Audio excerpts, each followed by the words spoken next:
News 11 में sir आपका स्वागत है। कुछ जनता के सवाल हैं आपसे पूछना जी है सर। पहला फरमाइए। ये सवाल है कि नीतीश कुमार जी बार बार पार्टी बदल लेते हैं, कारण क्या है? देखिए, नीतीश कुमार जी का इस बार जो है भाजपा एनडीए में शामिल होना, इसके लिए नीतीश कुमार जी से को दोषी ठहराना कहीं उचित नहीं समझते हम। सबसे बड़े दोषी अगर है तो कांग्रेस और आरजेडी के लोग हैं। जिस तरह से एनडीए को परास्त करने के नीतीश कुमार जी ने 28 पार्टियों को एकजुट करके ये मैसेज दिए हैं कि हम लोग एक होकर लड़ सकते हैं और जीत सकते हैं। और उसमें क्या हुआ, अंजाम सामने क्या हुआ। सब बार बार माने नीतीश कुमार जी कहते रहे कि हम लोग बैठ के मीटिंग कर लें, सीटों का शेयरिंग कर लें। तो मीटिंग पर मीटिंगें होती रही, कोई कंक्लूजन निकल कर नहीं आया, निष्कर्ष में नहीं पहुंचे। और अंत क्या हुआ कि माने नीतीश कुमार जी को लगा कि ये गठबंधन सर्वाइव नहीं कर पाएगा। ममता बनर्जी का अलग बयान, आप देखिए केजरीवाल जी का अलग बयान, और सबका धीरे धीरे धीरे उत्तर प्रदेश के नेताओं का अलग बयान, जिस तरह से बिखराव होता चला गया। तो माननीय नीतीश कुमार जी सोचा कि जो 1995 से हम एनडीए में है, क्यों ना वहीं पे जाए।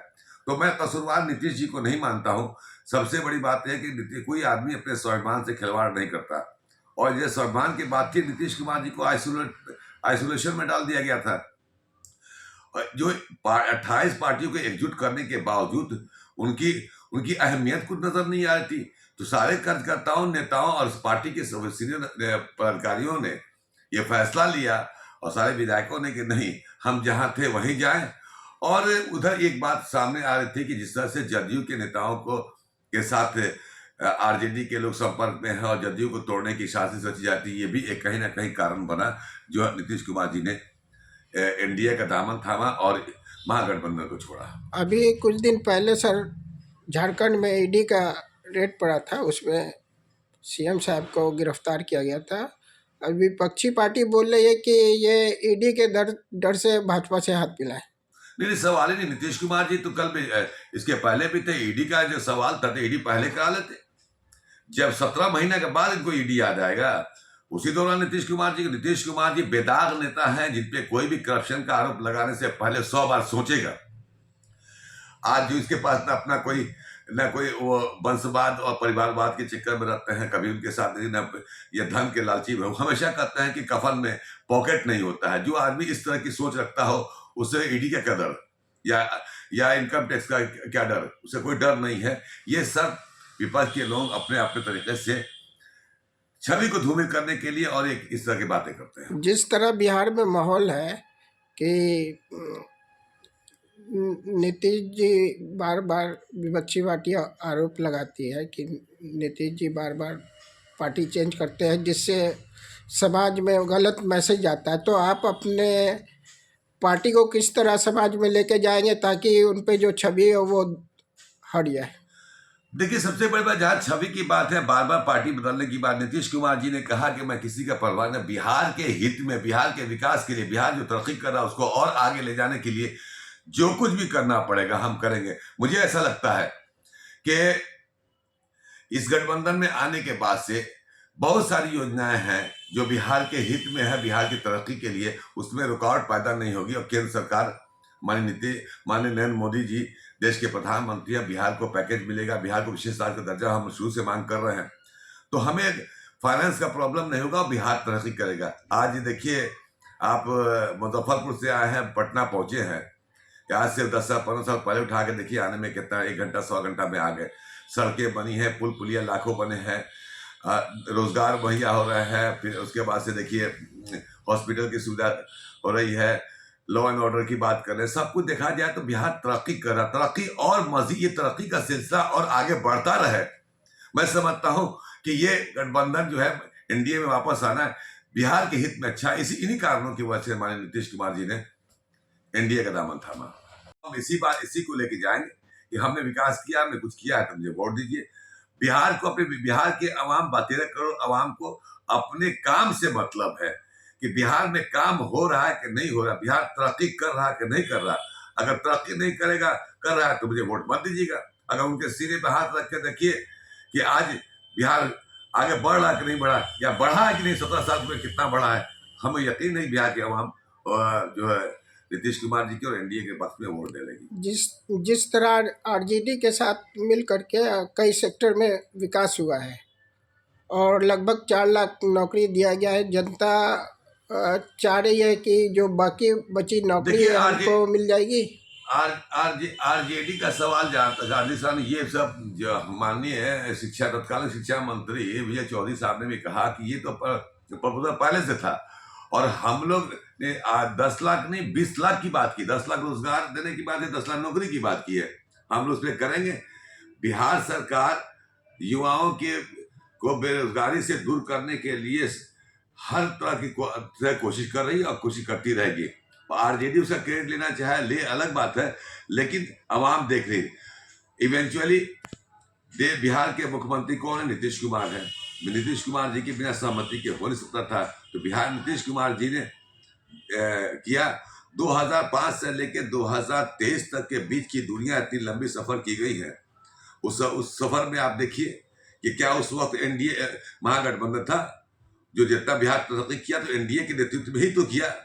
भारतीय जनता पार्टी के साथ तरह के जितने से अकलियतों की फलाह फहबूद के लिए काम किया गया। लोग कहते हैं कि भारतीय जनता पार्टी मुसलमानों की दुश्मन है, मुसलमानों के काम नहीं, लेकिन नीतीश कुमार जी ने तो हर काम किया, कहीं सौतेलापन व्यवहार नहीं। समाज के हर तबके, चाहे जो भी हो, जिस समुदाय के लोग हो, जिस धर्म के लोग हो, उनके तरक्की के लिए नीतीश कुमार जी ने सोचा है और सोचते रहेंगे, करते भी रहेंगे। रिलेटेड क्वेश्चन है, अभी देखा जाता है कि जो भी सोशल मीडिया है वो उस पर जैसे आज पेपर निकलता है, यहाँ से कुछ इशू होता है तो सेपरेट पेपर सोशल मीडिया पे आ जाता है। और कुछ दिन पहले भी हमने सुना है कि कोई पकड़ा गया है, तो क्या बोर्ड उस पर कार्रवाई करेगी? देखिए, बहुत से पेपर जो गोपनीय पेपर का जो है वो यहाँ से बाहर चलाता है, तो कहीं ना कहीं वक्फ बोर्ड के कर्मचारियों की संलिप्तता की वजह से होता है। मुझे संज्ञान में आने के बाद से हम सीसीटीवी कैमरा फुटेज के एतबार से मुझे लगा कि फला लोग होंगे, तो मैंने उन लोगों पर शोकस किया, उन्होंने जवाब दिया। जवाब संतोषजनक नहीं है, और हम ऐसे लोगों पे कार्रवाई करेंगे, चाहे कोई भी हो। और जो लोग गलत करते हैं, ऑफिस की गोपनीयता भंग करने के एक्ट के तहत उन पर कार्रवाई करेंगे। सर, वफ का जो डेवलपमेंट है अभी थोड़ा सा स्लो चल रहा है। अब अभी देखें कि मैरिज हॉल का बहुत डिमांड है, अब बहुत सारी जो प्रॉपर्टी है वो खाली पड़ी हुई है, और कोई भी आम आदमी एक विवाह भवन लेता है तो 4 से 5 लाख रुपया खर्चा होता है। तो क्या वह इस तरह का स्कीम लाए या डेवलपमेंट हो? और देखिए, हमारे जहन में तो बहुत सारी बातें थी, अभी भी हैं कि वक्फ की प्रॉपर्टी को डेवलप किया जाए, और लेकिन चूंकि वक्फ बोर्ड के पास अपना फंड नहीं, सरकार पे हम निर्भर करते हैं। सरकार की जो वक्फ डेवलपमेंट फंड है, उस योजना के तहत इमामबाड़ी वक्फ स्टेट में लगभग 40 करोड़ का बनने जा रहा है। मुझे लगता है कि 22 तारीख तक उसका टेंडर भी खुल भी जाएगा। एक बड़ी चीज है बिहार के इतिहास में, जब से आज़ादी से लेके, या जब से यूं कहें जब से वक्फ बोर्ड बना है, शिया वक्फ बोर्ड को इतना बड़ा तोहफा आज तक किसी ने नहीं दिया है जो नीतीश कुमार जी ने दिया है। हमको लगता है कि जल्द ही टेंडर खुलने के बाद से उसका संग बुनियाद रखा जाएगा।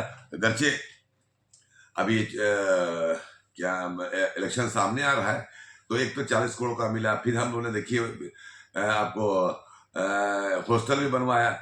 मेरी भी कोशिश है कि जहाँ जहाँ पे वक्फ प्रॉपर्टी है वहाँ पे प्रपोजल वहाँ के मुतवल्ली दें, तो हम सरकार से लेके वहाँ मैरिज हॉल वगैरह और बना के डेवलप किया, ताकि फंड इनकम जनरेट भी हो, इन्हांस भी हो, और उसका यूटिलाइजेशन भी हो, और समाज को फायदा भी हो।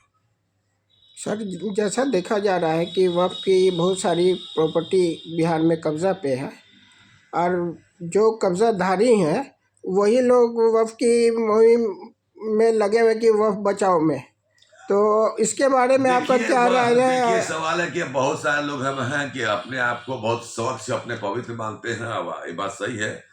और जिन लोगों ने, कौन कब्जाधारी है उससे बहस नहीं है, कानून अपने हिसाब से काम करता है। एक्ट के तहत से बोर्ड चलता है, 95/13/2020 के एक्ट के हिसाब से कोई बोर्ड चलता है, शिया वक्फ बोर्ड या सुन्नी वक्फ बोर्ड। जो लोग इनक्रोचर हैं उस पर प्रक्रिया, जो कानूनी कार्रवाई हो रही है, और हमको लगता है कि बहुत जगह हम लोगों ने नोटिस भी भेजा है, इविक्शन के लिए भी डीएम की तरफ से गया है, लेकिन चूंकि सिविल का मैटर होता है, अगर आप पे फोन आप कोर्ट का दरवाजा खटखटाते हैं, कोर्ट में जाता है, कोर्ट में लंबा समय लगता है, इसलिए इविक्शन कराने में समय लगता है, वक्त लगता है। अंतोगत्वा लेकिन आखिरकार हम लोग की जीत होती है। जो गासिब हैं, कब्जा किए हुए हैं, उनसे हम लोग छुड़ाने की हर संभव प्रयास कर रहे हैं। आपका बहुत बहुत धन्यवाद जो न्यूज़ 11 बिहार को आपने टाइम दिया है, कीमती वक्त। शुक्रिया, आपका भी शुक्रिया।